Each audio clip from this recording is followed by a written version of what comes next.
Alhamdulillahi Rabbil Alamin. Alhamdulillahil badi'il hadi ila bayani mahya'ir rasyadi.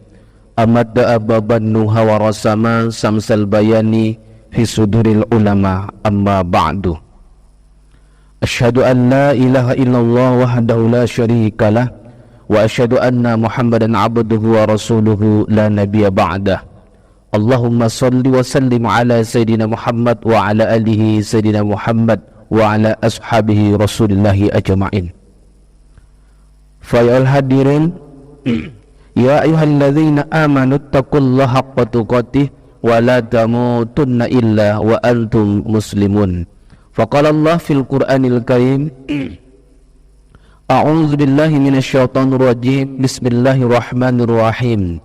Masalul ladzina yunfikuna amwalahum fi sabilillahi kamasali habbatin ambadat sab'a sanabila fi kulli sumbulatin mi'atu habbah wallahu yudha'ifu liman yasha wallahu wasi'un alim. Shadaqallahul azim. Ma'asyiral muslimin, sedang jamaah Jumat yang dimuliakan oleh Allah Subhanahu wa taala. Tidak ada ungkapan yang paling indah yang dapat kita ucapkan pada hari Jumat yang penuh dengan barokah ini kecuali kita menyanjung dan memuji Allah dengan mengucapkan Alhamdulillahi Rabbil Alamin.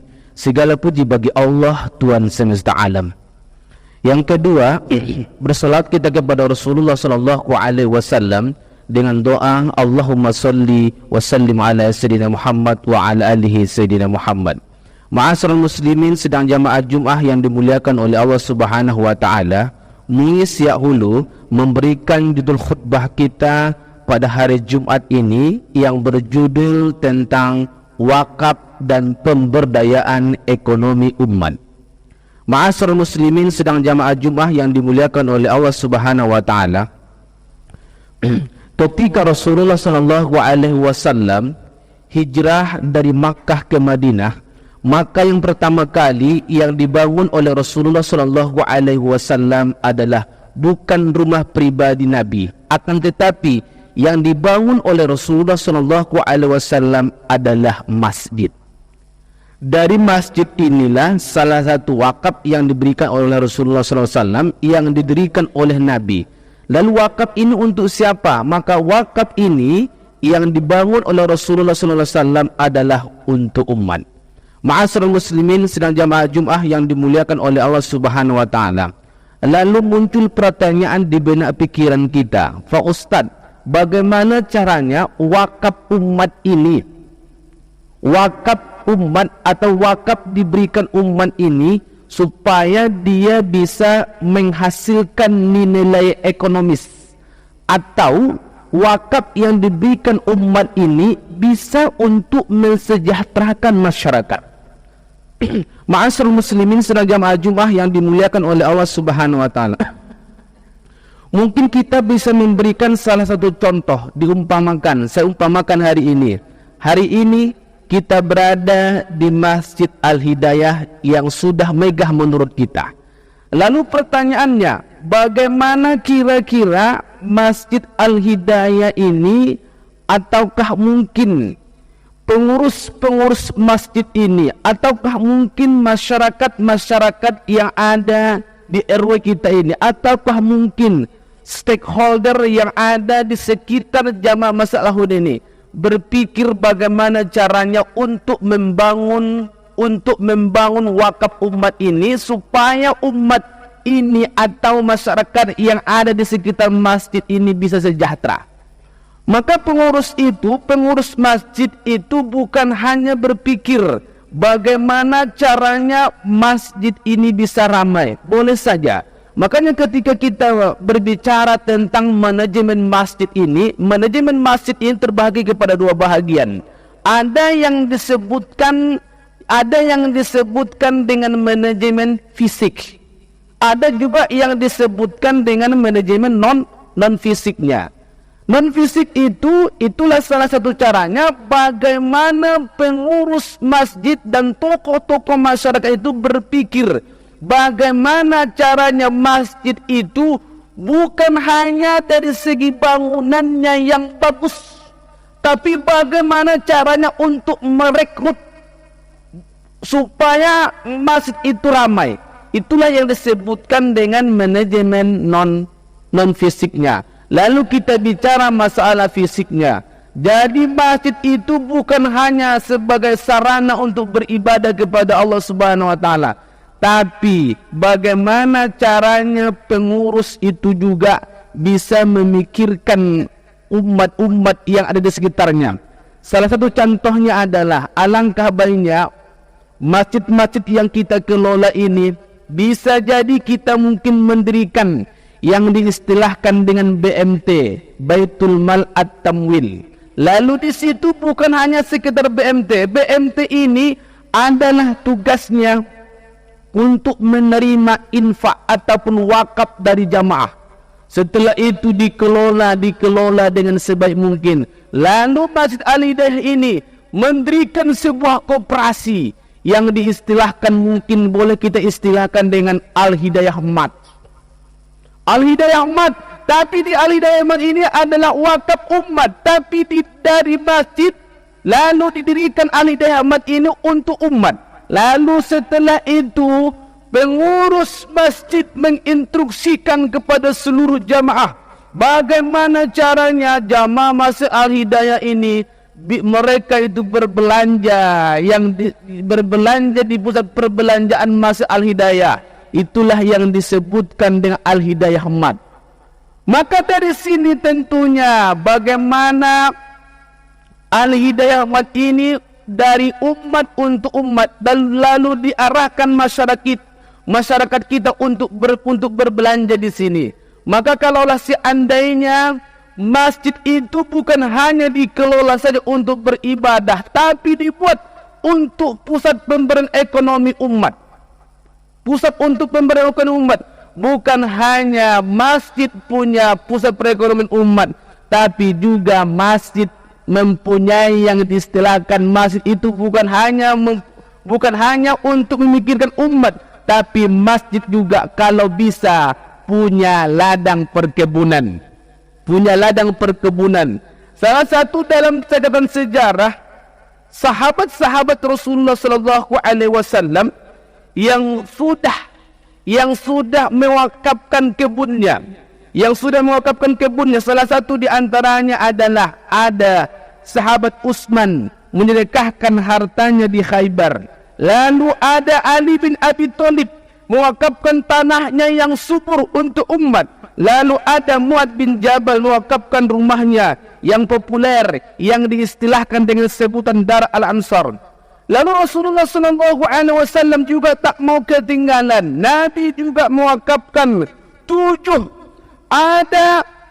kebun kurma di Madinah yang diwakafkan oleh Rasulullah SAW. Apakah 7 kebun itu? Itulah yang disebutkan dengan kebun A'raf.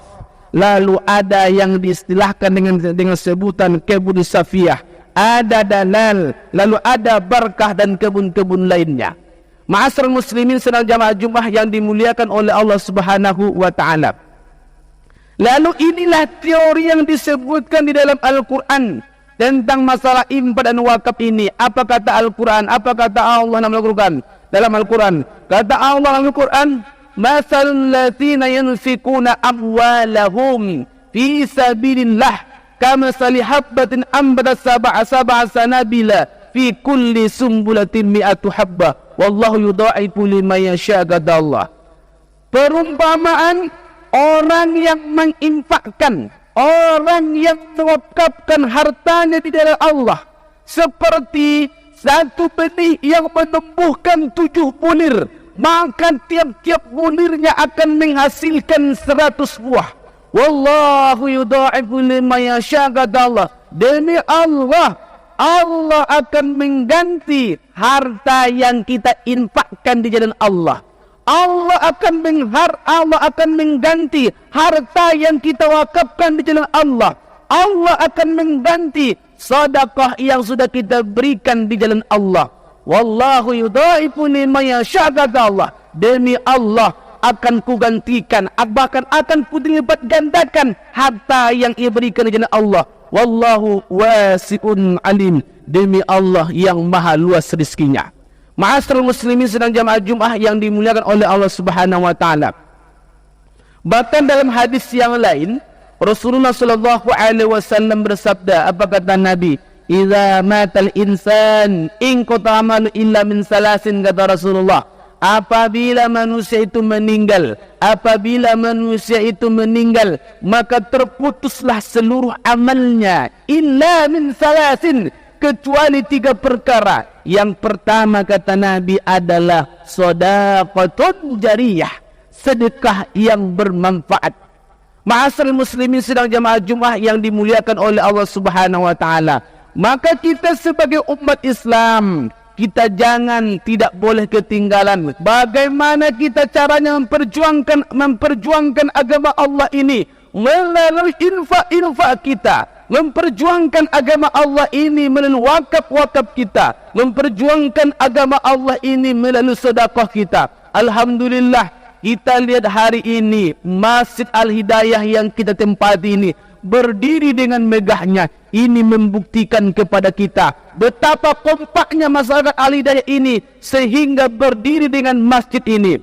Alhamdulillah, dulu Pak Ustadz kita tempelkan di sini batu bata kita. Dulu Pak Ustadz kita berikan semen untuk pembangunan Masjid Al-Hidayah ini. Dulu kita infakkan uang kita untuk pembangunan Masjid Al-Hidayah ini. Alhamdulillah, maka inilah yang disebutkan dengan amal jariah. Maka kita tidak boleh ketinggalan apa yang disebutkan dengan amal jariah ini. Amal jariah ini maknanya adalah orang yang berinfak itu sudah meninggal dunia. Dia sudah tinggalkan dunia ini. Lalu di mana dia? Hari ini dia terbaring di alam kubur. Maka orangnya meninggal dunia, tapi dulu waktu hidup di dunia ada investasi akhirat yang sudah diwakafkan untuk umat. Ada sedekah yang ia berikan untuk umat. Ada infak yang ia berikan untuk umat. Maka inilah ia akan mengalir kepada sipulan bin sipulan. Walaupun orang sudah meninggal dunia, tapi dia punya investasi yang berputar terus, yang terus dipergunakan untuk umat. Selagi Masjid Al-Hidayah ini berdiri dengan kokoh, lalu bapak ibu infakkan harta bapak di sini, kita wakafkan harta kita, kita sedekahkan harta kita untuk pembangunan masjid ini, maka pahala harta yang sudah kita wakafkan, yang sudah kita akan tetap mengalir di sini. Maka di masjid ini dihidupkan majelis-majelis ilmu. Ada di sini pengajian, ada di sini maghrib mengaji, bahkan diadakan salat berjamaah 5 waktu sehari semalam. Jamaah merasa nyaman hadir berkumpul di masjid ini. Itu tidak lain dan tidak bukan adalah berkah infak dan wakaf yang Bapak Ibu berikan untuk pembangunan masjid ini. Ma'asyiral muslimin sedang jamaah Jumat yang dimuliakan oleh Allah Subhanahu wa ta'ala. Faktabiru ya ulul absar la'allakum tuflihun. Alhamdulillahi rabbil alamin wahdahu wassalatu wassalamu ala asyrafil anbiya wal mursalin wa ala alihi wa sahbihi ajma'in. Ashhadu an la ilaha illallah wahdahu la syarika lah wa ashhadu anna Muhammadan abduhu wa rasuluhu la nabiyya ba'dah. Allahumma salli wa sallim ala sayyidina Muhammad wa ala alihi sayyidina Muhammad. Fa'ayul hadirun ittaqullaha haqqa tuqatih wa la tamutunna illa wa antum muslimun. Faqala Allah fil Qur'anil Karim, innallaha wa malaikatahu yusholluna 'alan nabi ya ayyuhallazina amanu sallu 'alaihi wa sallimu taslima. Shadaqallahul azim. Allahumma fil lil muslimina wal muslimat wal mu'minina wal mu'minat al ahya'i minhum wal amwat ya mujibas sa'ilin ya rabbal alamin. La ilaha illa anta subhanaka inna kunna minaz zalimin. Ya Allah, ya Tuhan kami, bukakan pintu rezeki kepada kami ya Allah. Jika rezeki kami di langit, turunkan ya Allah. Bila rezeki kami dalam perut bumi, keluarkan ya Allah. Bila rezeki kami jauh, dekatkan ya Allah. Bila rezeki kami sulit, mudahkan ya Allah. Jika dalam rezeki kami terdapat harta yang haram, maka sucikan ya Allah. Ya Allah, berikan kepada kami harta ghaniyun, harta yang barokah ya Allah, supaya kami bisa mengembangkan ajaran agamamu ya Allah, supaya kami bisa untuk berinfak ya Allah, supaya kami bisa untuk berwakaf ya Allah, supaya kami bisa untuk bersedekah ya Allah, untuk mengembangkan risalah ajaran Rasulullah sallallahu alaihi wasallam. Ya Allah, lembutkan hati kami, ringankan tangan kami ya Allah, untuk berinfak, untuk berwakaf dan untuk bersedekah, membantu saudara-saudara kami yang membutuhkan ya Allah. Ya Allah, terima amal kami, jadikan sedekah kami, jadikan wakaf kami, jadikan infak kami sebagai amal jariah untuk kami ya Allah, sebagai investasi akhirat kami ya Allah, yang akan menerangi kubur kami bila dalam keadaan kegelapan, yang akan menerangi kubur kami bila dalam keadaan kegelapan, yang akan melapangkan kubur kami bila dalam keadaan kesempitan, yang akan menjadikan kubur kami bahagian daripada taman-taman surgamu, yang menjadi AC kubur kami bila dalam keadaan kepanasan ya Allah. Rabbana atina fid dunya hasanah wa fil akhirati hasanah wa qina azabannar.